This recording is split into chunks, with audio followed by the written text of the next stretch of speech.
लेकिन आज 22 बच्चों का जो कत्ल हुआ है, कत्ल, उस मातम को मनाने के लिए देश के अलग अलग कोनों से लोग आए हैं। मुबारक है आप सबको, मुबारक है आप सबको। क्या आपको उनमें अपने बच्चों का दर्द दिख रहा है? और मैं ये भी जानता हूं यहाँ सब बच्चे नीट पे नहीं होंगे, नीट पेपर के नहीं होंगे, लेकिन मुस्तकबिल की लड़ाई है, देश को बचाना है।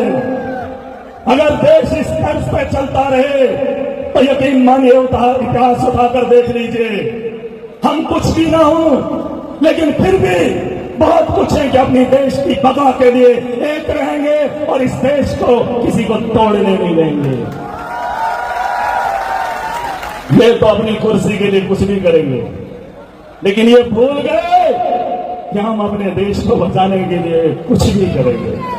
करेंगे तुम कुर्सी के लिए कुछ भी करो, लेकिन देश के मुस्तकबिल पे हाथ चाहे हम उसके लिए कुछ भी करेंगे।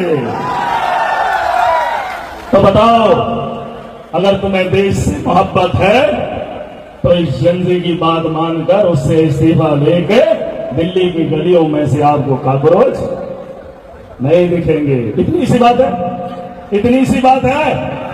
वो इस्तीफा देंगे, दिल्ली साफ हो जाएगी, देश में जहां जहां प्रोटेस्ट है वो खत्म हो जाएंगे। तुम अपनी बात नहीं मानोगे, हमारा तो कत्ल हुआ है, हमारा मुस्तकबिल खतरे में है, तो कैसे मान रहे, कैसे मान रहे?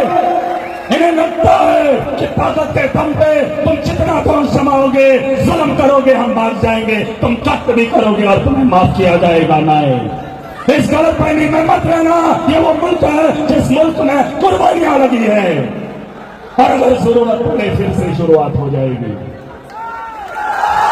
लोकतंत्र है, जमहूरियत है, जमहूरी निजाम से चुन के भेजा है, आप उसका इस्तीफा ले लो, किसी दूसरे भाजपा बेवकूफ चारीलांबा ठेकेदार को बना दो, लेकिन वक्ती तौर आपको उसे हटाना पड़ेगा।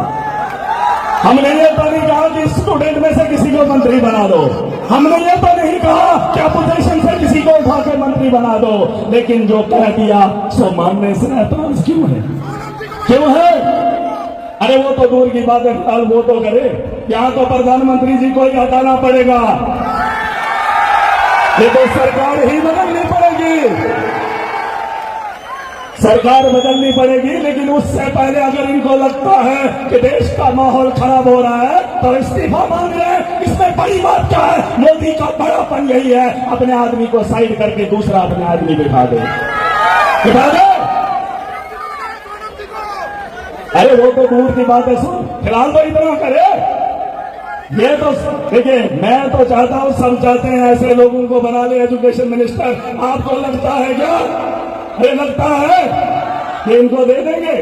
अरे ये उनको हटाने के लिए तैयार नहीं जिनके सर पे 22 बच्चों का कत्ल है, और वो पार्लियामेंट में इस वक्त जा रहा है। फर्क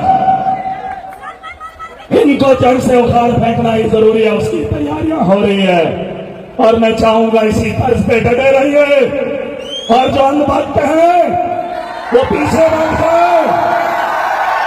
अरे अंधभक्तों को इतनी समझ नहीं, उस 18 साल 20 साल के बच्चे का क्या कसूर जिसने मेहनत की थी, और तुम भाजपा की तलाशी करने के लिए जंतर मंतर में बच्चों को टार्चर करने के लिए आओगे। अरे जिनका कत्ल हुआ उनके माँ बाप ने भी शायद भाजपा को वोट दिया होगा, और जो यहाँ पर है इन्होंने भी शायद भाजपा को वोट दिया होगा। इसका मतलब ये नहीं कि बेगुनाहों के कत्ल की माफी इन लोगों को हो। इतना भी अनुभव मत बनिए, गुनहगार को सजा मिलनी चाहिए, ये देश का कानून है। मैं चाहता हूं कि मीडिया के लोग बारीकी से उनकी जांच करें। मैं जब समझ सकता हूं पता चलेगा उनके परिवार का लिंक भाजपा के साथ कुछ लोगों का रहा होगा, लेकिन भाजपा ये नहीं देखती है जहां से इनको पैसा आएगा वहां ये सब कुछ करेंगे, है कि नहीं? तो आराम के साथ बने रहिए। हम आपके इस प्रोटेस्ट में बराबर के शरीक हैं। पहली बार हमें भी लगा, जब मैं आया था तो कीचड़ पे बैठे थे, ये हालात मैंने भी देखे। 18 साल जिंदगी के 18 साल मैंने भी बहुत कुछ झेला है, लेकिन आज आप लोगों को देखकर इससे और ज्यादा ताकत आई है मुझे, ठीक है? और आप जैसे लोगों को एक बार फिर उन परिवारों की तरफ से, अपने जम्मू कश्मीर की आवाम की तरफ से, चाहे आप जेंजी कह लीजिए, मेरे हिसाब से जेंजी वो नहीं जिसे ये लोग कहते हैं जंजी सोच से होता है, चाहे वो बुजुर्ग हो, नौजवान हो, जिसकी सोच जवान है वही जंजी है। ठीक है, जिसकी सोच जवान है वही जंजी है, और अगर सोच जंजी नहीं है तो वो अनभक्त है और वो इन दीवारों के पीछे बैठ जाए। Thank you, good afternoon. धन्यवाद।